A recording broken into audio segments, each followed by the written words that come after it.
Am I audible? Am I visible to you? Yes, I can see and hear you. Great. How are you doing? I'm fine, and you? Yes, I'm also good. Great. Awesome. So we'll begin our session for today. So wherever you are, just sit comfortably. Keep your back and neck straight.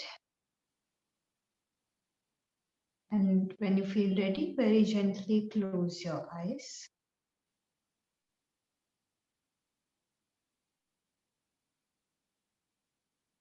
Just start watching your breath.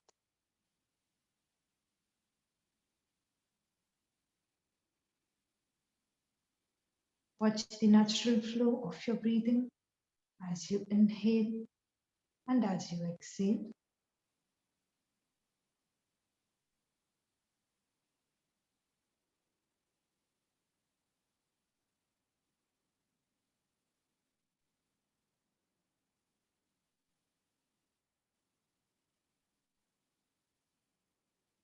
Start disconnecting from all the external disturbances or factors and bring your attention to your pure breath.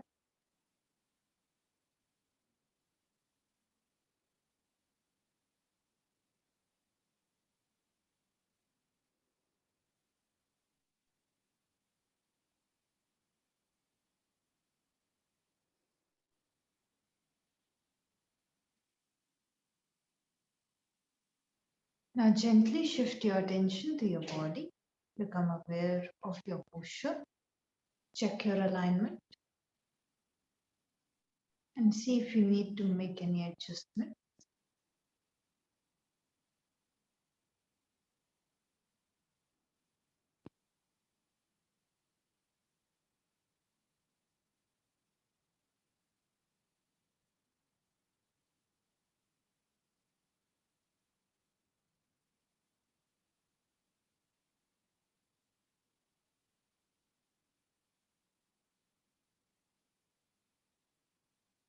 Gently come back to your breath.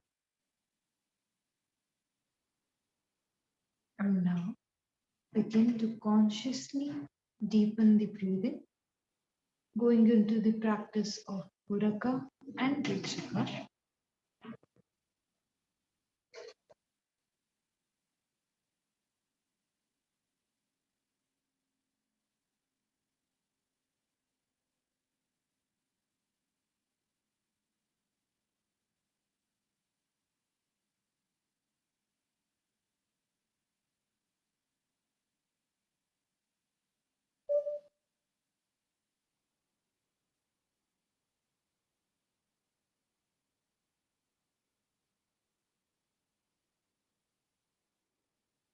We will open today's session by chanting Om 3 times, followed by the Guru mantra. So if you know the mantra, you can chant it along, or else you can just listen to the mantra. Take a deep breath in for Om. Om.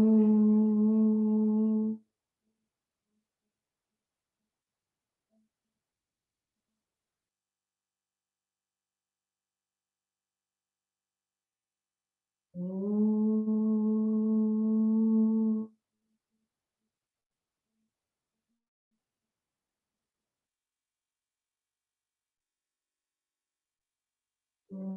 Om.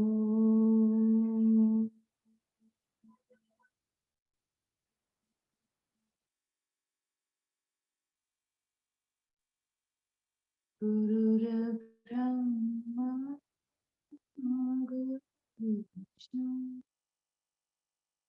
Guru Deva Maheshwara Guru Sakshat Parabrahma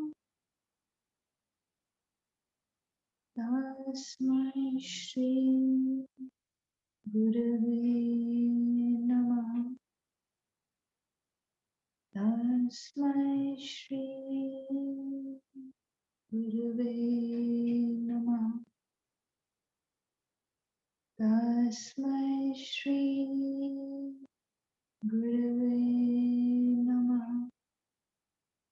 Take a deep breath in for Om. Om.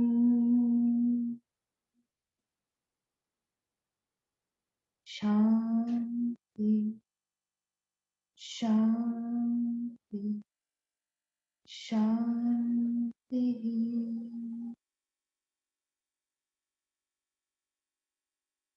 Feel the vibrations.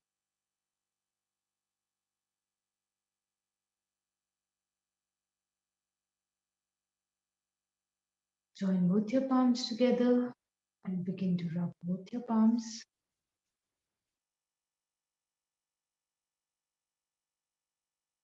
Place them on your eyes. Very slowly, while blinking and looking at your palm, begin to open up your eyes, coming back with a big smile on your face. Om Shanti and Namaste. Let us begin our session for today. So in yesterday's class, we had just understood the meaning of what pranayama is, and we were talking about the koshas or the sheets, and we had covered the first three sheets, which were your Anmay Kosh, Pranmay Kosh, and Manomay Kosh, and I had told you how you experience these like koshas, right? So for Pranmay Kosh, for example, sometimes you are on very high energy, sometimes you are on low energy, right? So when we're talking, we are high on energy, right? We have a lot of energy inside of us, or we're feeling very low, we don't feel very energetic, right? So that is your pranmay kosh, right? And then your mind, the thoughts, these come as a part of your manomay kosh.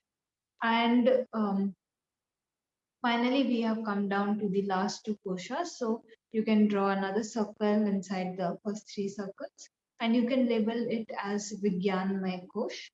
So the spelling for Vigyanmay Kosh is VYJNANA.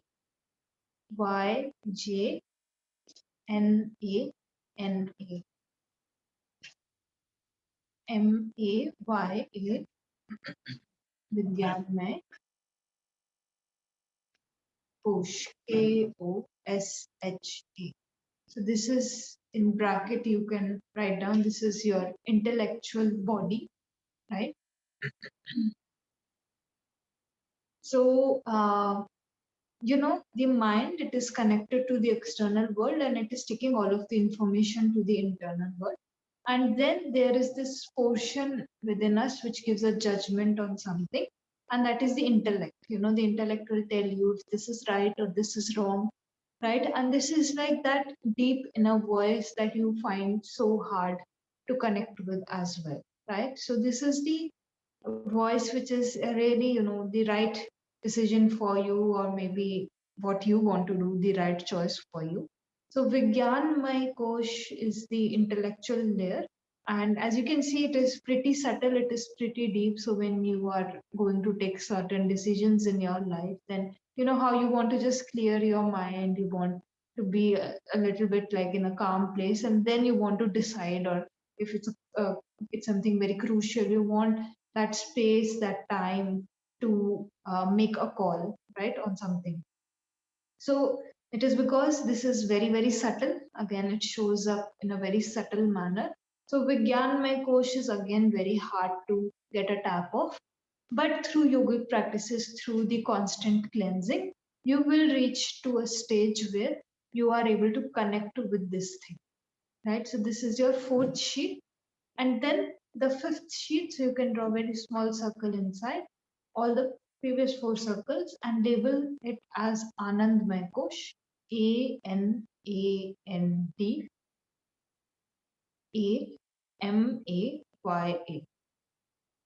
Okay, Anandmay Kosh, KOSHA.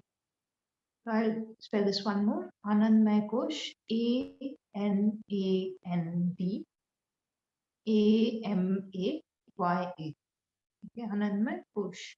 So in bracket, you can write down the English translation, which is the bliss body.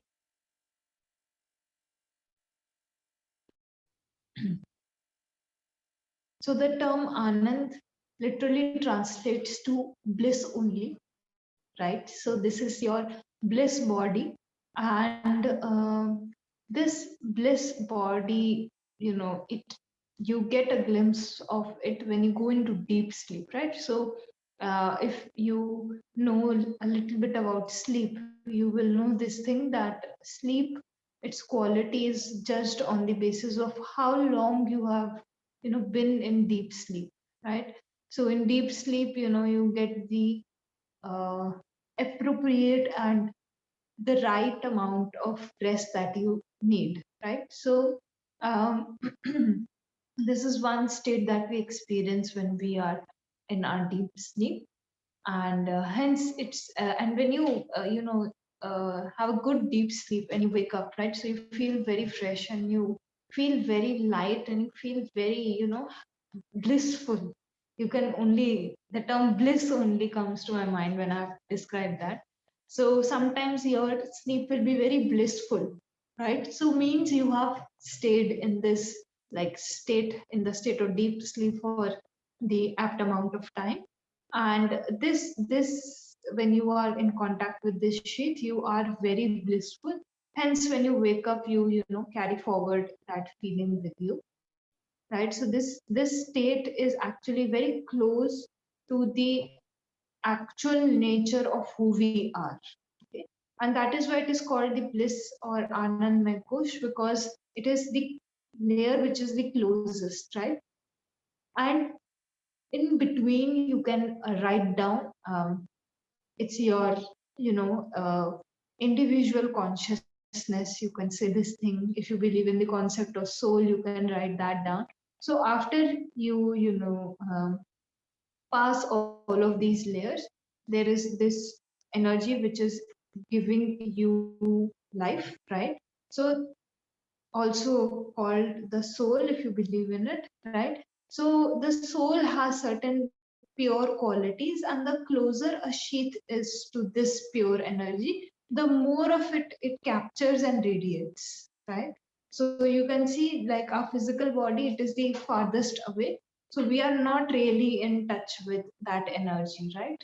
When we experience the physical body. Then pranamaya kosh is little bit more close, right? So some more aspects show up. Then manomaya kosh is closer. Vigyanmaya kosh is again very close, and anandmaya kosh imbibes most of the qualities, right, of who we really are, right? So through the cleansing, we reach the stage where we harmonize everything. So yoga is all about harmonizing. So we cleanse all the sheets, right? And as we do that, we create harmony and balance between the sheets. We experience the state of final state of you, right? So in pranayam classes, again, we are working on the pranamaya kosh, the cleansing, the proper functioning of the pranamaya kosh is our target in these classes, right? So, like the concept of the 5 sheets, this is very important when you are doing the pranayam practices. You should have knowledge of this. There is another very interesting concept which you should know about since you are doing the pranayam practices. And that concept is called the concept of panch prana. Okay. Panch, again, like panch in panchakosha, Pancha, panch. And then we have prana, like in pranayam, P-R-A-N, panch prana. So going literally with the meaning, 5 pranas, right? So panch is 5. Okay. So even though I said yesterday that everything has prana in it, so that prana is the overall energy that is existing. But depending on which body part is like which body function is supported, right? The prana, overall prana, is further subdivided into certain uh, pranas only, right? So it's called the concept of panchavayu also, VAYU. So prana is divided in these 5 subdivisions depending on which area of the body it is prominent in, right? So we need to know about this. Why? Because sometimes there are certain issues that show up on the body, and through the practices of pranayam and like through the understanding of the 5 pranas, we can opt for those pranayam practices which work heavily on the functioning of that prana, that specific prana, right? So first prana or first vayu that we talk of is actually called prana only. Okay, so don't get confused too much, right? Uh, First one is called prana only, Prana, and this subdivision, right? It is governing the area below your larynx and above your diaphragm. Okay, so this entire area, this is governed by a subdivision called prana, right? So prana is the force which is associated with the intake of things. All right. So when you inhale, there is a force which is pulling in the air into the body, right? So that force is actually the force of prana because it has this quality of intake, right? So it is dominant in this region of the body, right? So your lungs, your heart, it is functioning properly because your prana is balanced. And for those people who face issues related to the respiratory system, right? Those people need to work on like balancing out the prana in their body, right? Now, when we move to the exact opposite of prana, it is called apan. APAN, apan. Right? So apan is the expulsive force. So because it is the exact opposite of pran, pran is helping us to acquire and apan is helping us to expel, right? So when you go for the action of exhalation, right? That is what the apan vayu is dominating that thing, right? So outward movement, so which is actually located in the region below your navel and till your pelvic floor. Okay, so your large intestine, your kidneys, the genitals, anus, these are covered under the apan vayu. Okay, so it has the expulsive nature, right? So all the toxins, they get released from the lower body only, right? So this is the area of the presence of apan, and it is helping you to get rid of the toxins, right? Then there is a space that is between the area of pran and apan, right? And that area is basically below the diaphragm and above your navel region or till your navel region, if we say, right? So this entire space in between, this space, the energy governing this space is called Saman Vayu, SAMANA,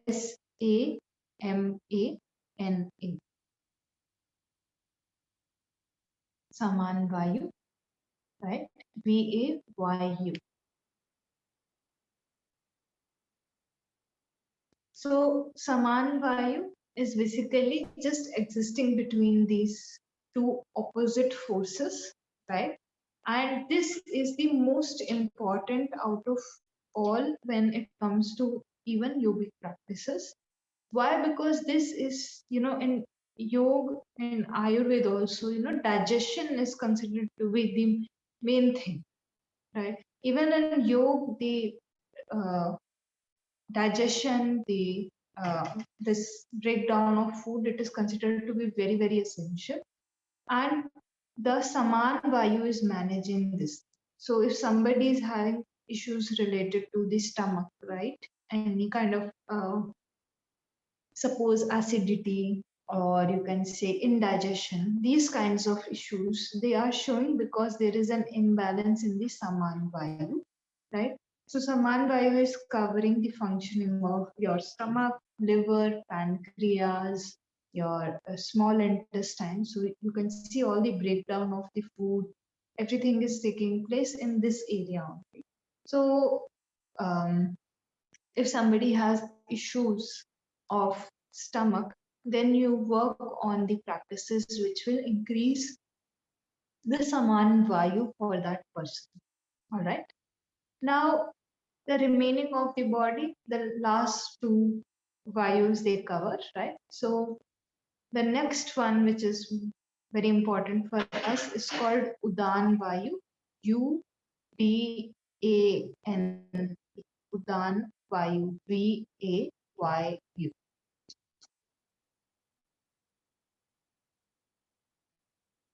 Okay.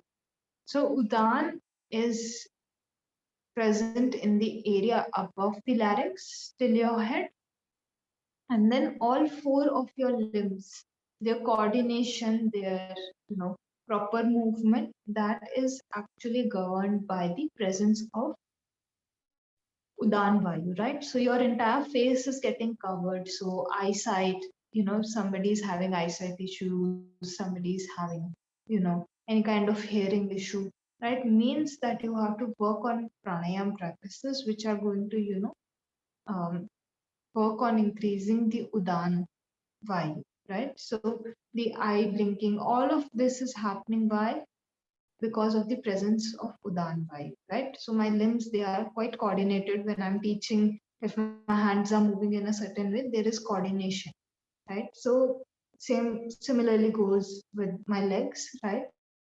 So Udan is present in these regions. So if somebody is having these kinds of issues, means that their Udan is getting imbalanced for some or the other reason. So you will have to work on that energy, right? And then overall in the body, there is the presence of the last Vayu, which is called the Vyan Vayu, Vyana. Vyan Vayu. Okay.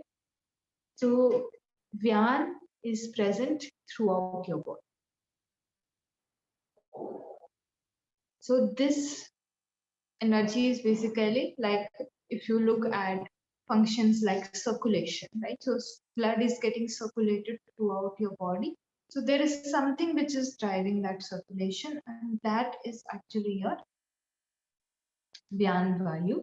And then if you look at all the other pranas, so they are present in different body parts. So sometimes what happens, there is a lack. Okay. So Vyan, the fifth Vayu, it is acting as a reserve for all the other Vayus, right? Or all the other pranas that are present in the body. So suppose my Saman Vayu, it is depleting. So first reaction of the body will not be that it is depleting immediately. I will start showing symptoms. First, the storehouse energy will come in and give that Vayu a push, right? So Vyan will come in and Vyan will provide support, right? But then again, if it's not sufficient, or if it is continuing for a long time, so like storehouses, they also, if there is too much demand, that also gets, runs out basically. So in that same way, Vyan is a storehouse only. So depends on how long that lack is being supported by Vyan, but eventually even that might run out, right? So then you see more severe symptoms of diseases on the body, right? So these are your 5 Vayus, and depending on which one is lacking or which function, which one is supporting, you can work on a more subtle level, right? So yoga believes that disease is coming from deep within, rather than just the whatever comes on your body, it's just a symptom of something very deep going on, like on a subtle level, right? So yoga believes in this. Means that when you work on the cleansing on a deep level, so these physical symptoms, they also begin to go away, right? So when you do pranayam, like you will be able to cure a lot of things which generally other things are unable to cure. Why? Because the disease is coming from a deeper level. It might even be present at a more deeper level, right? So when you do other practices of yoga, which are targeted at the other layers or the other sheets, then you begin to eradicate the problem from the root rather than just cure the symptoms that are showing up on your body, right? So allopathy is doing what? It's curing the symptoms that are showing, right? And I am not, by this, I'm not saying don't take allopathy. Please take allopathy. Okay. It is essential. But as you begin to do yoga, you integrate a more holistic and long term cure to the already existing treatment. So maybe you are taking allopathy. Earlier, you required, say, 2 tablets. Now, because of the holistic approach that you have taken up, you might just need one, right? So slowly you can begin to reduce that thing as well. It's not a this or that situation. You can integrate more than 2 approaches as long as it helps you to, heal your body, right? So we are going to directly jump into today's practice, okay? And I hope you didn't miss anything. If you did, just let me know, or you can type it in the chat box also. No, I missed nothing, but I have a question. For example, an issue in the middle of the back area, for example, the muscle system in this area. Which vayu is there connected? The Udan or Vayana? Is there a necessary or has to increase more? Is it about the area? Of course, it's holistic, and the 5 values are important. But is there a special value for this area? For example, I think it's Udan, but maybe it's Vayan. I'm not sure. So you are talking about the thoracic region, like Yes. Yeah. Yeah. So this here we have pran. Okay, pran is present over here. So in Okay, this, but in the more lower or maybe more down, or in the middle of this area, I think at the rib cage. Is there? rib cage is pran only. This entire area is pran only. If you move a Okay. little bit lower in about this area, right? So that is saman. So if like I am showing you from front, but it is prevalent, like throughout. Like it's not a 2D kind of thing, it's a 3D, right? So it's present, Okay. it's governing all the functioning till the back in this area. So if this is the region you are talking about, thoracic region, basically the chest, the rib cage, then it is the pran which has gotten some imbalance, right? And you need to work on the pran. And Vyan will mostly show up as, because Vyan is present throughout the body, right? So it will show up in more like situations where the entire body gets impacted, right? That is higher, that has higher probability. But if it's a very specific region, then you will have a very specific vayu for that region. So thoracic, if you are saying, it is pran. But if you want to go a little bit lower, right? So in around this area, so I think you will reach till the lumbar, right? So this area is saman. If this is the Okay, area then. the problem is Yeah. coming, saman. And if you're Yeah. going towards the lower back lumbar Mm-hmm. region, so that will be your apan. Saman and apan somewhere colliding, right? So, part of the it depends on which lumbar region also, like L1, L2. So depending on that, the vayu Okay. might change a little bit. So yeah, I mean, just see which lumbar, like which spine, like which is the number. So you'll be able to get a greater idea. Okay. Yes. Okay, then I get it. Thank you. Right. All the pranayam practices, in fact, will overall help you to balance out the functioning of all the vayus. Just some of them target a specific vayu more, some target the other one. Okay, Fine. thanks. Great. Awesome. So let's begin with today's practice then.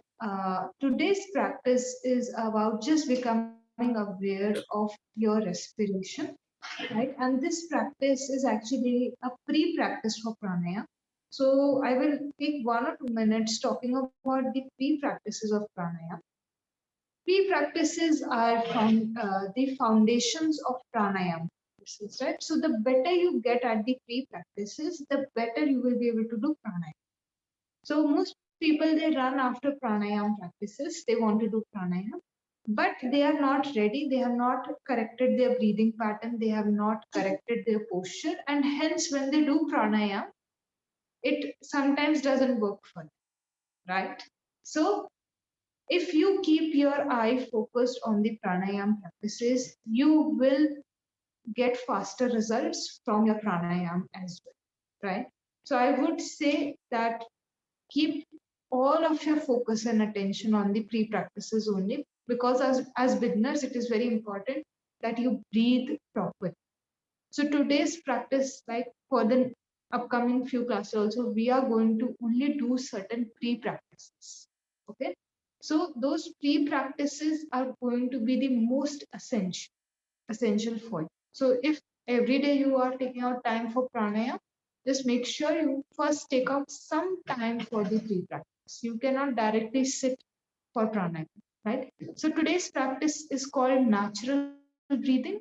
You are just connecting with the breath in this practice. You are just connecting with how the breath is moving inside your body, where it is going. You are trying to keep your attention on that. And when you are exhaling, how the reverse process is happening, right? So you can do this while sitting or while lying down. So there are only few practices that you can do while lying down. So if you want to take that kind of time for yourself, I would recommend that you take Shavasana and do these practices. Okay. So in natural breathing, we just follow our breath, like I said, and initially we follow the natural breath, and eventually we begin to deepen this breath, because as you begin to follow the breathing, you also begin to gain a little bit control over it. And as a result of that, you will see that by the end of the practice, you have deepened your breath a lot. All right. So we are just going to, like I said, follow. So as it enters the nostril, just feel how the breath is going in, and then you follow it down the throat, like the back of the mouth, then down the throat. And then as a consequence of the breath coming in, what do you feel? You feel the rib cage expand, the lungs also expand. And once you complete the inhalation, the lungs have expanded to their maximum capacity, right? Now there is no holding in this technique. Once you inhale, you directly go into the process of exhalation. So when you begin to exhale the air, you feel the chest relax, ribcage move slightly in, and then you feel the breath move out of your throat, back of the mouth, and then out the nostrils. All right. So initially, 1 or 2 breaths, you can follow the natural breath, and then try to gain little bit control, right? So I'm not saying force yourself, right, to take longer breaths, but incorporate a little bit of control and try to deepen the breath, okay, throughout this practice. So this is a very simple and easy practice. There are no contraindications. Everybody can do this practice. And in fact, you can even open your class with this practice so that your students are in that state of mind where they are more mindful of their practice, right? Again, it is very relaxing for the mind as well. So just make sure your awareness remains, because sometimes what happens, students tend to sleep also, right? So just maintain the awareness throughout the practice.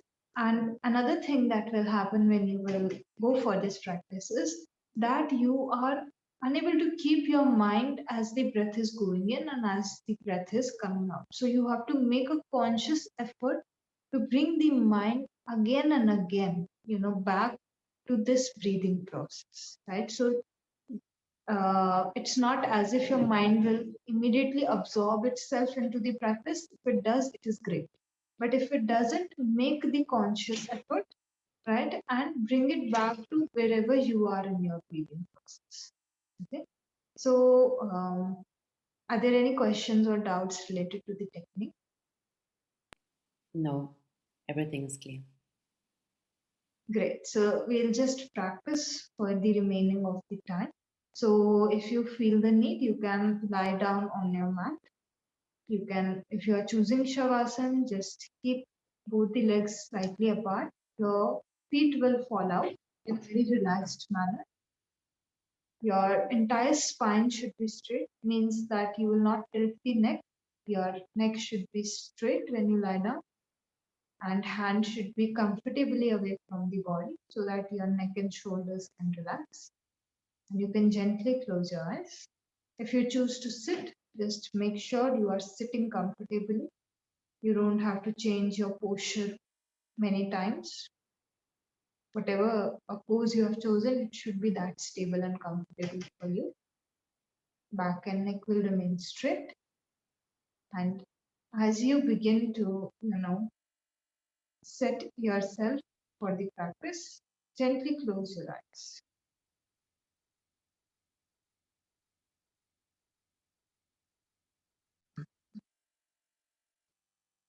Once you close your eyes, for now, just connect with the natural breath. No need to follow the breath for now. Just begin to change your focus point and bring it to the breath.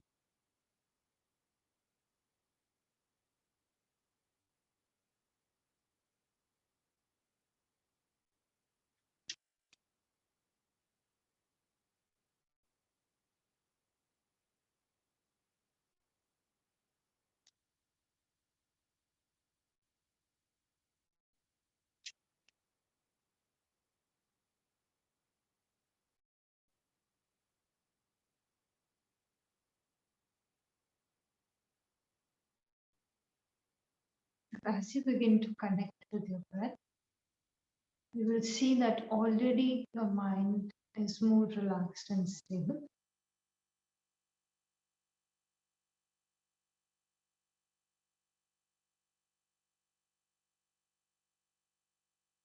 Just take a mental note of the state of your mind before you begin your practice.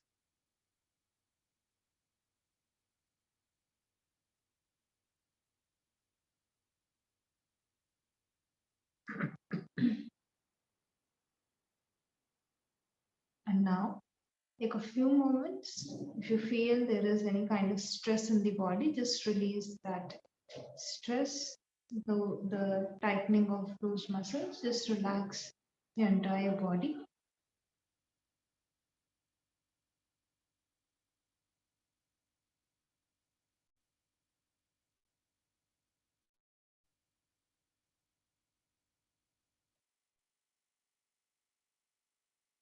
Take your own time.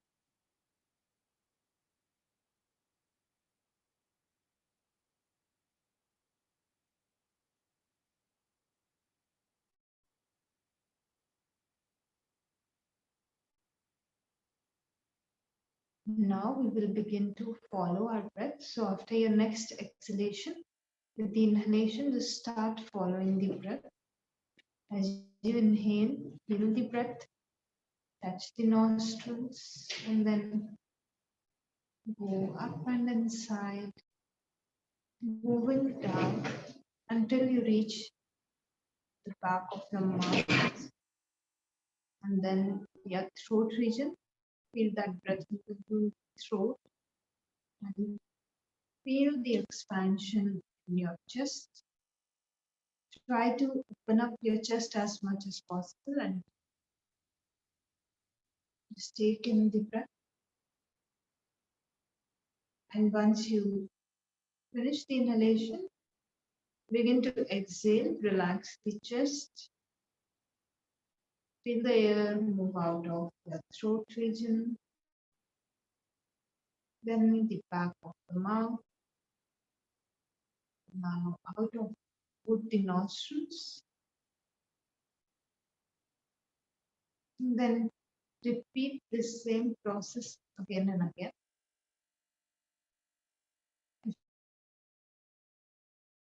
If right now you were unable to connect with the breath in some portions or parts of the body, just try to work on that with each consecutive breath.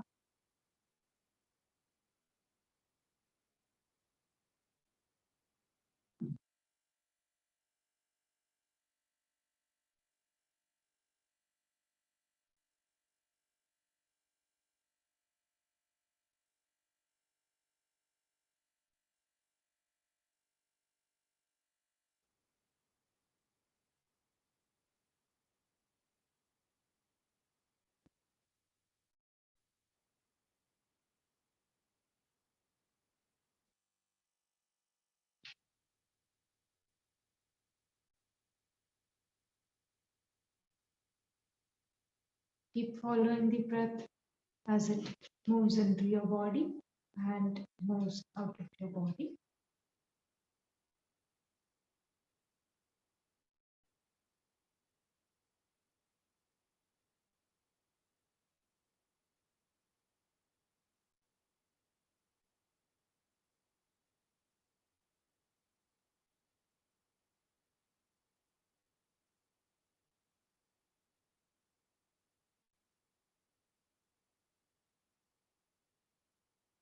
Each and every time your mind wanders,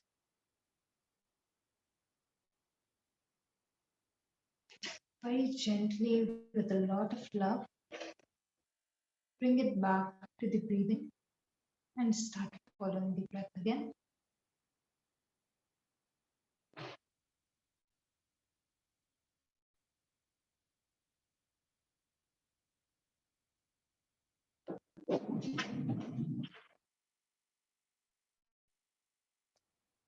Slowly begin to gain more control over your breathing.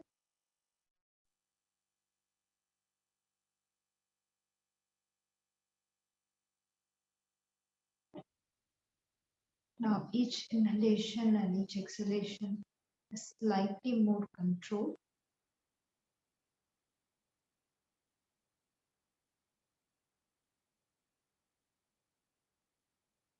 Try to keep both these processes equal. So if you are taking 3 seconds to inhale, make sure that you take 3 seconds to exhale.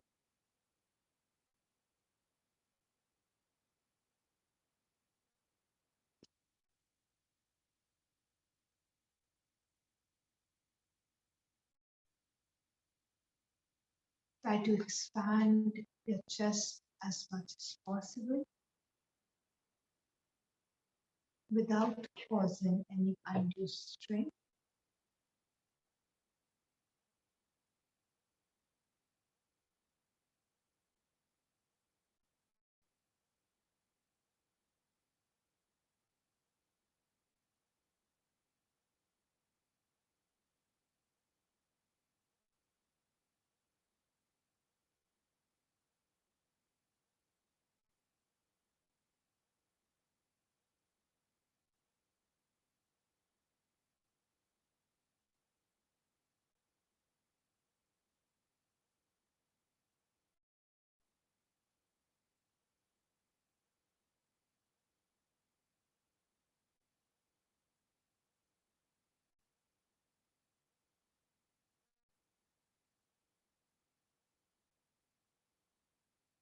Just continue this process for a few more breaths.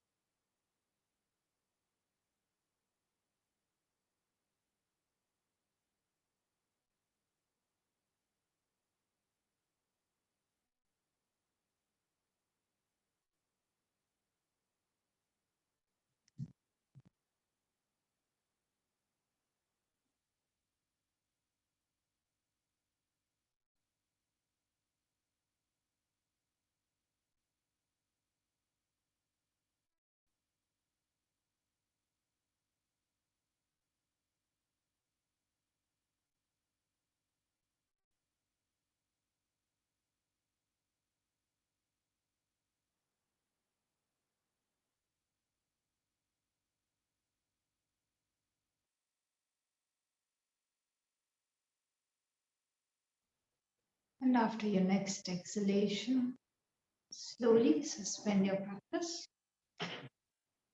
Come back to the natural flow of your breath.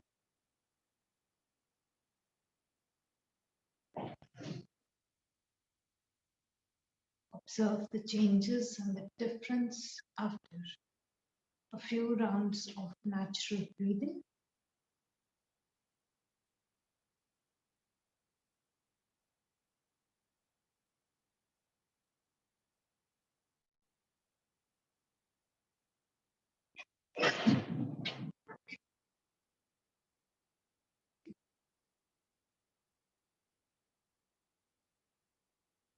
Just let your entire body relax. We will go deeply into Shavasana, where the body and the mind both are relaxed.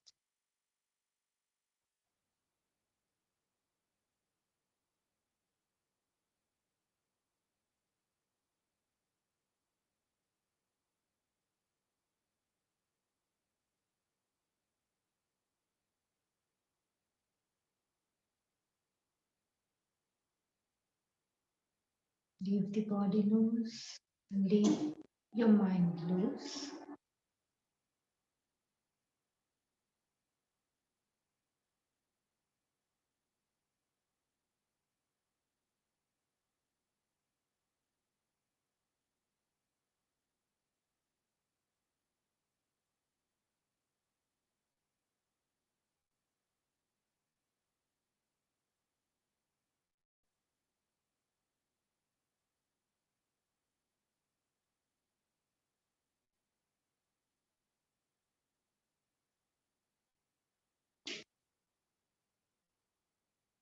Now slowly and gently start becoming aware of your breath. As you inhale, feel your abdomen rise. As you exhale, contract your abdomen. As you inhale, feel the energy enter your body. And as you exhale, release any remaining stress from your body and your mind.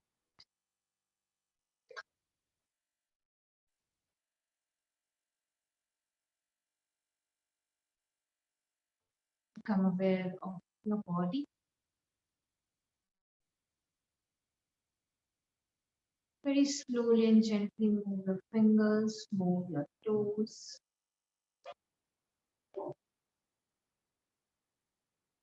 If you have taken Shavasana, you can join both the legs together and turn towards your legs.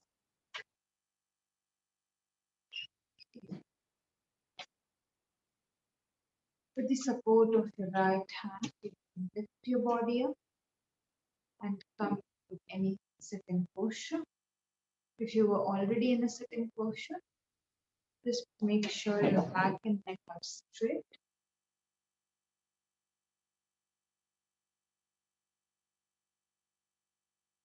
See your breath and watch the state of your mind.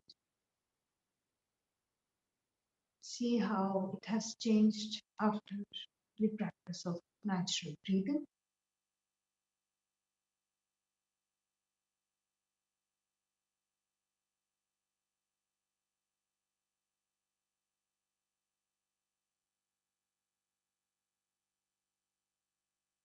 Now, prepare yourselves for closing the session. With a straight back and neck, we will chant Om one time, followed by the Shanti mantra. So if you know the mantra, you can chant along with me, or else you can just listen to the mantra. Take a deep inhalation for Om.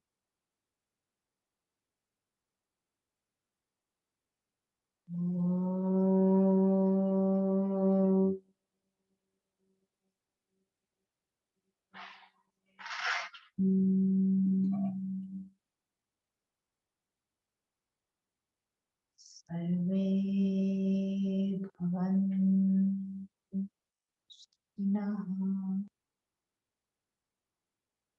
Sarve santu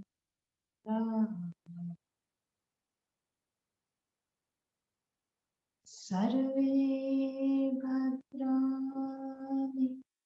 pashyantu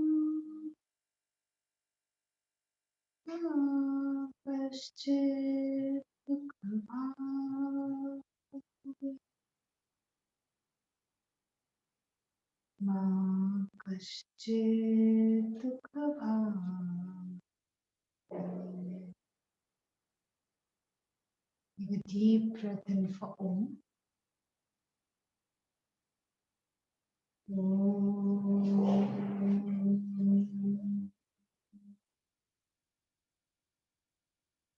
Shanti, Shanti, Shanti.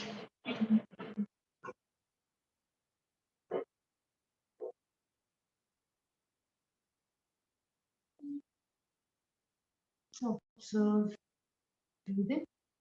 You will sit and observe the breath for some time. Watch the natural flow of the breath.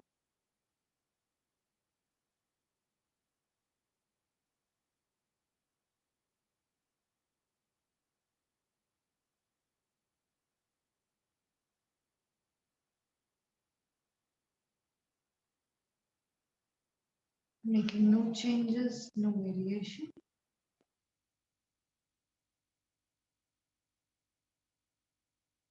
Staying with the breath for as long as possible.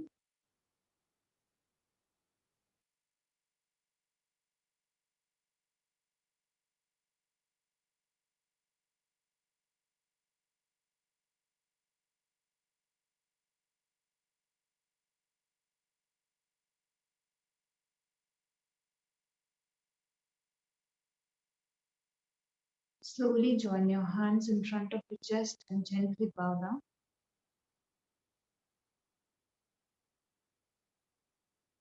Rub the palms together.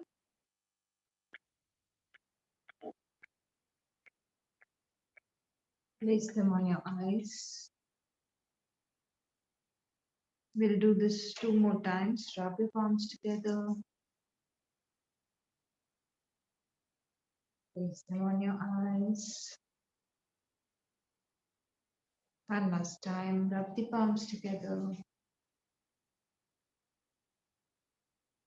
Place them on your eyes.